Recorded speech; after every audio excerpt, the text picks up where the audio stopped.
Hello everybody, Engineer Pat 5290 coming to you with another product review. Today we're going to be reviewing and running the Seaboard Airline Gp35 by Athearn Ready to Roll. As you notice, I'm actually doing the product review a little bit differently this time. I have the engine set up on the test track where you can actually get a little bit better view on some of my engines as well, and you can see how it looks on the track. It's a very beautiful model in the Seaboard Airline paint scheme, and I've always loved the Seaboard, and this is one of the locomotives I've wanted for a long time. It is an older Athearn Ready to Roll release, new in the box, and got it from my local train store, and I'm really excited to review this engine and let it run around the layout for a while. To give you some history on the EMD GP35, it has a pretty cool history. The GP35 is a 4-axle diesel-electric locomotive that was produced by General Motors Electromotive Division between July of 1963 and December of 1965, and was produced by General Motors Diesel, or GMD, between May of 1964 and January of 1966. Almost 1,300 examples were built for American railroads. Within those 1,300 examples, 26 were built for the Canadian railroads and 57 were sent to Mexican railroads. The power was provided by EMD 567D3A 16-cylinder engine, which generated 2,500 horsepower.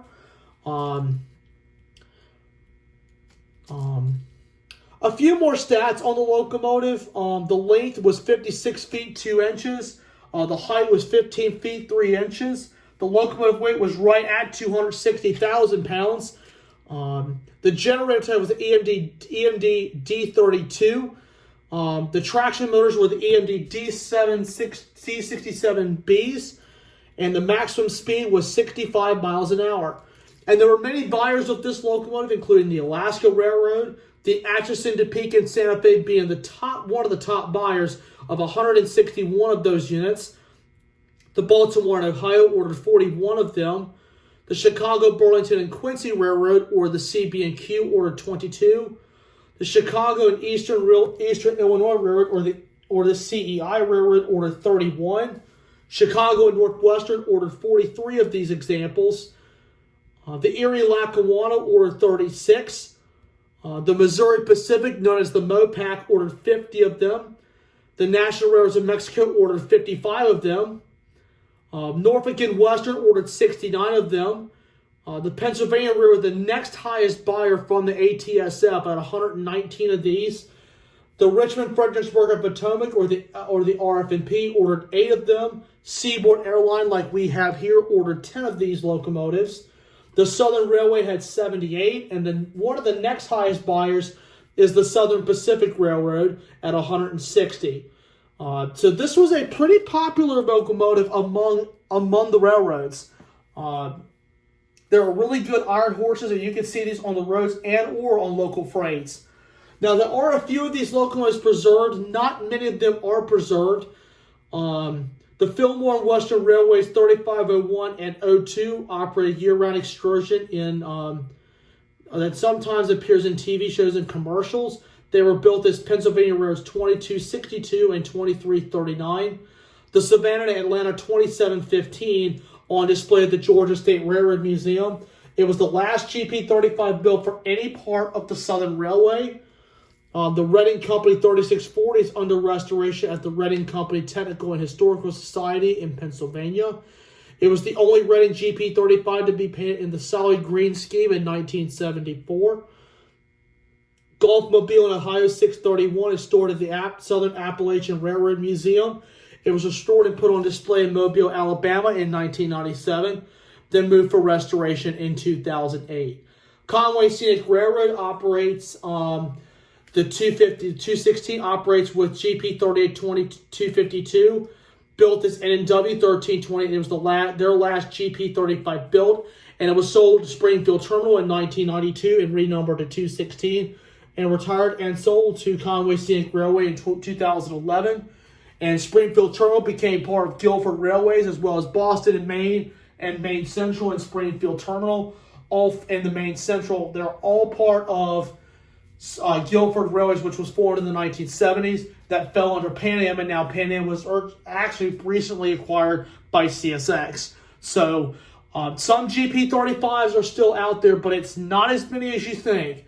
And now we're going to be looking at the building information on this locomotive here in just a minute, but the appearance of this locomotive is awesome.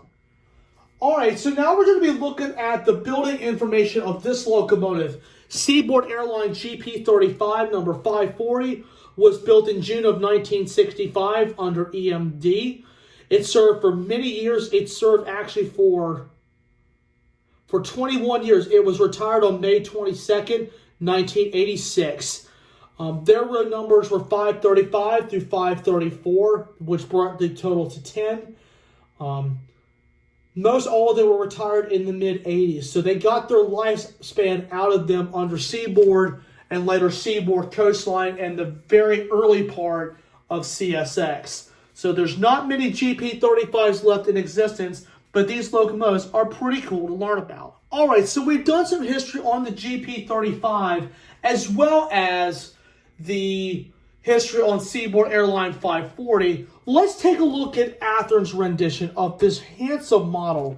I have to say, hands down to Athern here, because Athern does a wonderful job with their locomotives. I'm going to tilt it up where you can actually get a pretty good view with the camera. As you can see, it has the plastic body as well as the crisp Seaboard Airline paint scheme all over the place. And I'm going to zoom in a little bit where you guys can get a little better picture. Beautiful locomotive. As you can see, like I said, it has the plastic body and even has the die-cast metal fuel tank as well to add some weight to the train. The paint job is awesome on this locomotive. As I move up to the front of the engine, as you can see, I'm going to shine a light right here. I don't know if the camera can pick this up or not, but you see those steps right there on the front of the locomotive and also on the back. There are suicide steps. These were used where the conductor used to come out on the front of the train and direct the shoves and couple the train. These were later outlawed by the American railroads in the 1970s to prevent very serious injury or even death. So the suicide steps are no longer in use because if the train lost contact right there, the person would actually fall off the train and literally get killed. So these were outlawed in the United States. So this is really cool to see a piece of the past. So as you can see right there, there are holes in the safety step for drainage, which look very nice. The nice little detailing around the front with a lot of little rivets all over the cab. As you can see, we got some separately applied grab irons up there on top. And even the little sand cap always looks nice. The 540 the number 540 number boards look really nice. With the Leslie horn on top looks also very, very nice. The windows look nicely done as well, and even the door latch is molded into the plastic right there. Looks pretty cool.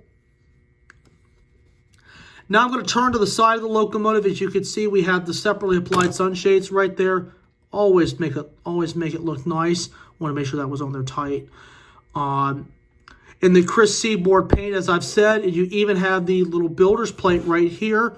I'll shine the light on that again, right there. And I also want to note the side, the truck frames right here. And you can even see like the little builder's date right there on the trucks when the trucks were made. Look pretty cool. And you can see lots of stuff going on. Lots of molded in details, separately applied details. They look really nice. And the fuel tank is nicely done here with a few separately painted items, which look nice. All the cabinet doors for the engine look very nice, molded into the plastic. As we look down the sides, as you can see, the steps are really nicely done. It even has the little F to denote the front of the engine, which is a very nice touch. And now as I turn to the back looks pretty nicely done. Lots going on with the separately applied handrails and grab irons, excuse me. And also the backup headlight looks nice. Suicide steps right there on the back. And we also tilt to the top. As you can see, we have some separately applied fan blades there, as well as a few little rivets inside the plastic, which look really cool. The conductor side is just basically identical to the engineer side. More of the same going on. separately applied smokestack on top. Once again, the trucks look really nice on this locomotive, and even the builder's plate on the side there, just really nicely done by Athearn. I'm just amazed with the detail that's gone into this locomotive. We'll turn it back to the front where you guys can take a look at this again. It's a very beautiful model. I love the way the paint scheme kind of comes in, like 2 little feathers right there on the nose. Look really, really nice. I've always loved the olive green paint scheme. I've always loved it. Set it back on the track. So,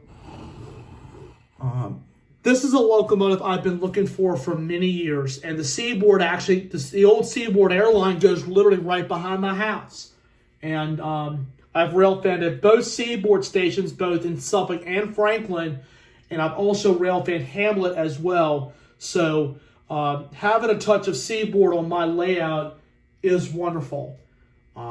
So this is actually a very awesome touch for my HO scale layout. My plans for this locomotive is to get DCC for it. Right now it is just standard DC, but it will get a DCC upgrade at a much future date. My plan is to get DCC with this locomotive and to make it digital with all my other ones. Some of you have probably been, curious of what locomotives of mine are just DCC that were traditionally DC. My NNW 1629, my NS 1446, my NS 6099, the 1446, the 1629, my Amtrak Genesis. I also have those that are just DCC, and they're really easy to get, upgraded and stuff, and they run very quiet, which is awesome. So if you're looking to get some DC locomotives, get the quick plugs. Get the quick plugs. The plug and plays, really simple to convert for a friend of mine. But with me, I always send mine off to get looked at just so it can be tested and inspected. So that's what I'll be doing with this locomotive, is to get DCC with this locomotive. All right, the last thing we will do before we pull this baby around the layout is BFOTE, best feature of the engine. Well, I've got to say, since this locomotive does not have sound, but there's so many other things I can talk about. It's pulling power. This baby can pull pretty nice, just like any other Athearn locomotive. But the details that went in it, especially the suicide steps, look very cool on there. So I'm just really impressed with the way that Athearn does the details of every unit that they actually produce. They go back to the drawing boards and they look at what the locomotives looked like when EMD produced them and sold them. I really applaud Athearn for that, and this is one thing I love about Athearn, is the amount of details that are spot on to the real deal, as well as the paint job. Handrails look great, and I just have to say, the detailing and the effort that Athearn puts into their models is phenomenal.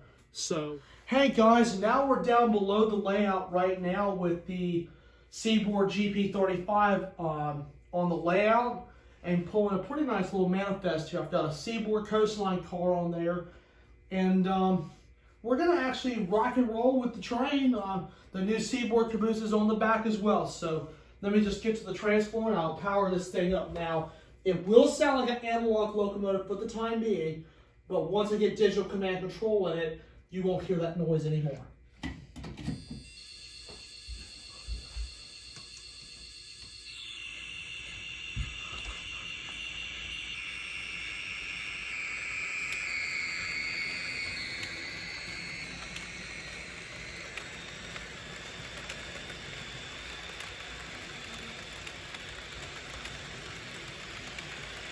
Oh, I forgot that was on the train, the Harold King Hopper. One of the fresh rebuilds I mentioned not too long ago.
Well, guys, that pretty much wraps up the review and running of the Sal Gp35.